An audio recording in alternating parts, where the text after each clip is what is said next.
আসসালামু আলাইকুম। আজকে ভিডিওতে আপনাদের সাথে যে বিষয়টি নিয়ে আমি আলোচনা করব বা শেয়ার করব সেটি হচ্ছে গিয়ে বন্যপ্রাণী অপরাধ নিয়ন্ত্রণ ইউনিটের কাজ কী বা এরা কী কাজ করে থাকে। আমরা ভিডিওতে দেখতে পাচ্ছি যে wild life crime control unit বা হচ্ছে বন্যপ্রাণী অপরাধ দমন ও নিয়ন্ত্রণ যে ইউনিট আছে তারা হচ্ছে মূলত পাখি অবৈধভাবে যে শিকার বা পাচার বা হচ্ছে প্রাণীদের নিরাপত্তার জন্য যে কাজগুলো করে থাকে। দেখা যাচ্ছে মিরপুর ১ নম্বর হাটে কিছু দেশীয় টিয়া পাখি নিয়ে আসছিল। তো এগুলো হচ্ছে তারা রক্ষা করেছিল বিক্রি রোধ থেকে।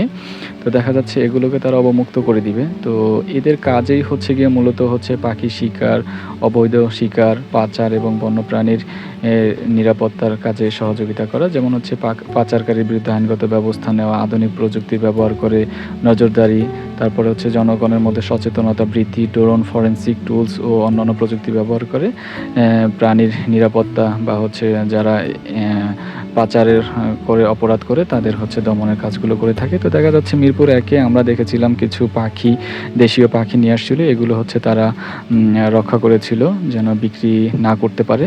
তো এরকম হচ্ছে আমাদের সবারই সচেতন হওয়া উচিত। দেখেন কত সুন্দর পাখিগুলো। এগুলো যেগুলো হচ্ছে বনে গাছে থাকা কথা ছিল, কিন্তু সেগুলো না করে তারা হচ্ছে বিক্রির জন্য নিয়ে আসছিল। তো এরকম আমাদের সবারই সচেতন হওয়া উচিত। সচেতন হলে এই পাখিগুলো তারা নির্দিষ্ট স্থানে থাকতে পারবে, সুন্দর লাগবে। তো সবাই ভালো থাকেন, নিজেও সচেতন থাকেন। আসসালামু আলাইকুম।